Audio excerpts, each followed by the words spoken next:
This episode is brought to you by Voco Hotels by IHG, where you should prepare to be charmed. From Chicago to Myrtle Beach to Saranac Lake, each Voco in the U.S. has its own local flavor and unique detail. Our hosts welcome you with little extras, and you'll find rooms for catching up on me time and full-service bars and restaurants that are perfect for us time. Come on in and live the Voco life and book your next stay at vocohotels.com. VOCO hotels.com.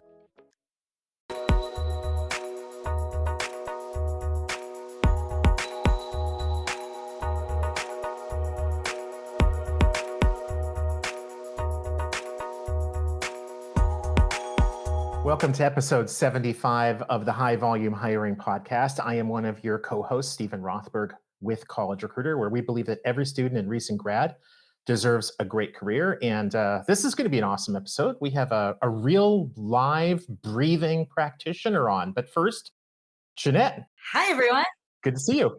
Good to see you too. I'm Jeanette Leeds, the co-host, HR tech entrepreneur and leader. And we, as Stephen said, we are here with Dennis.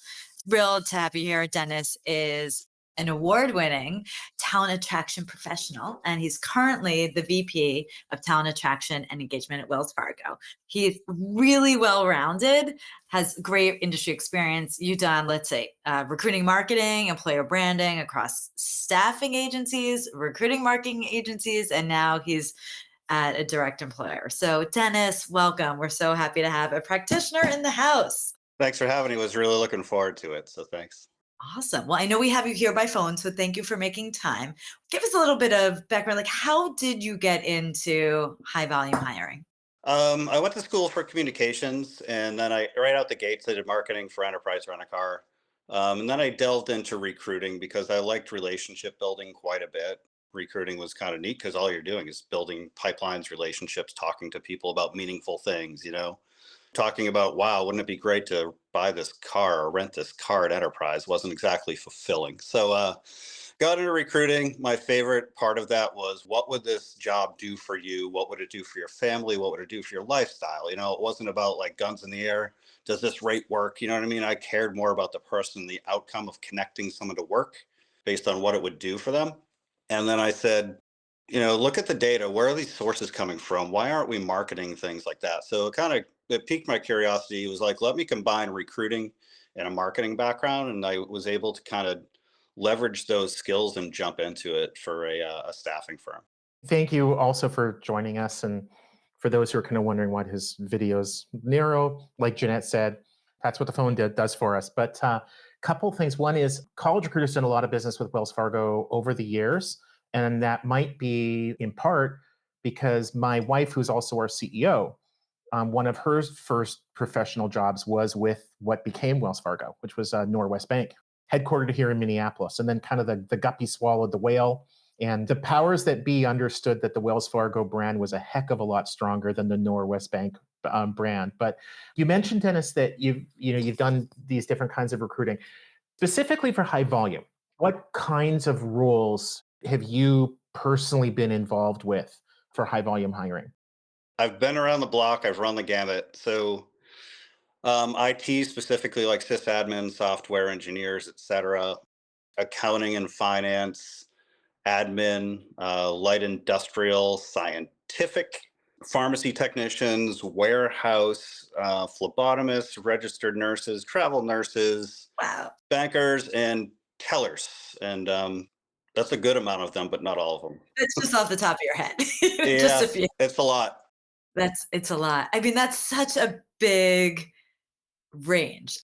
Like for me, just thinking through that range, lots of different tactics that you can use. Thinking about all of that, what tactics have you seen that really work the best, for hiring at scale? And, thinking not just paying, but also Mhm. we all love the organic, the free. Hi, I'm George LaRock, and I'm looking forward to exploring the critical trends shaping the future of work and technology with you over on the Work Tech podcast.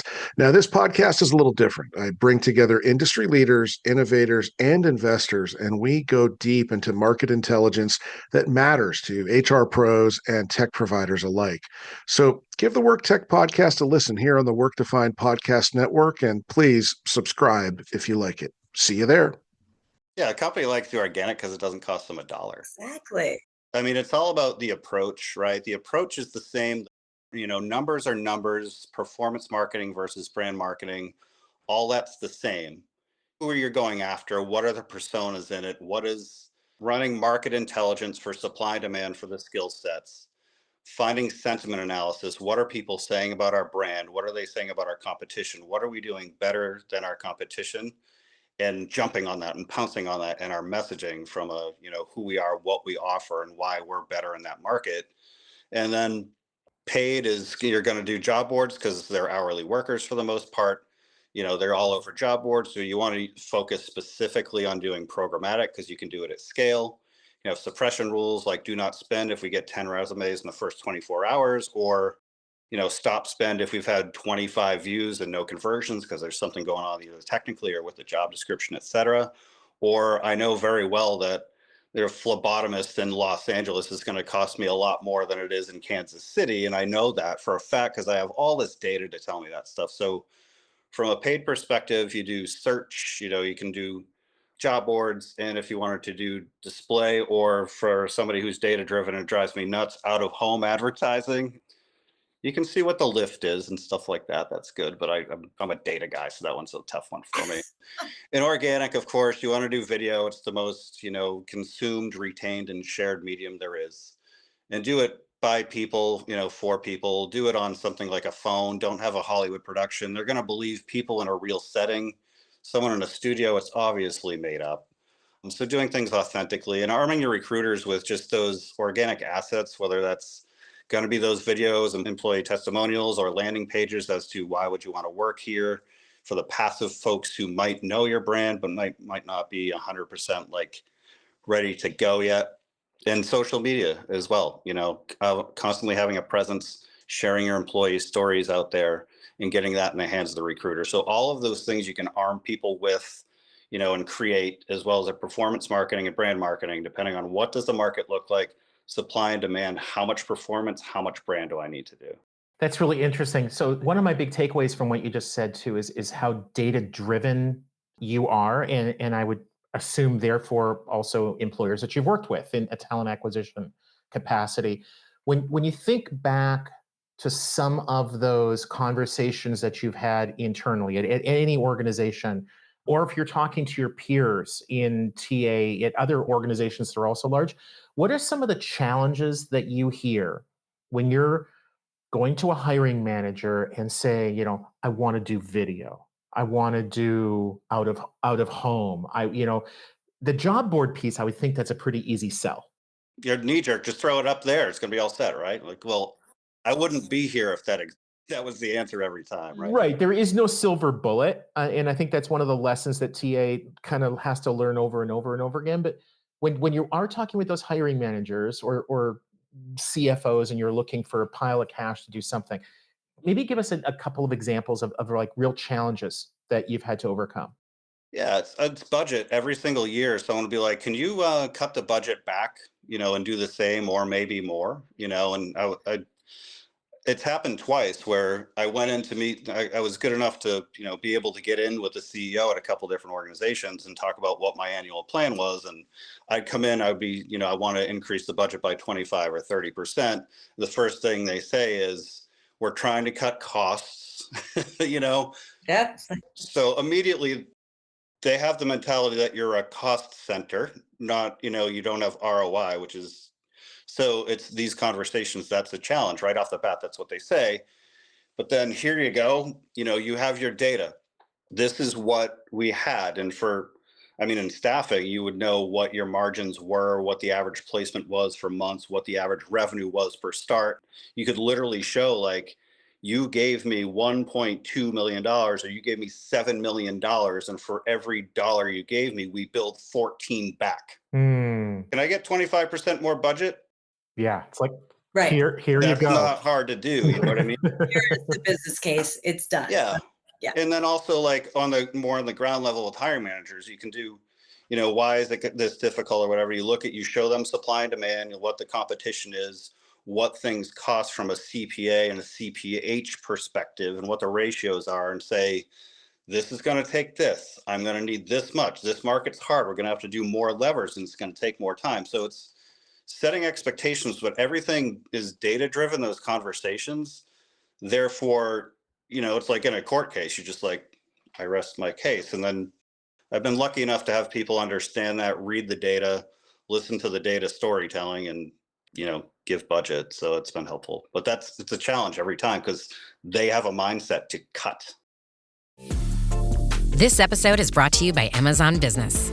We could all use more time. Amazon Business offers smart business buying solutions so you can spend more time growing your business and less time doing the admin. I can see why they call it smart. Learn more at amazonbusiness.com. Agreed. That's certainly been my experience as well. Having the data is key. So I have two questions, but I'm going to just maybe a quick question is you got to have the data. Mm-hmm.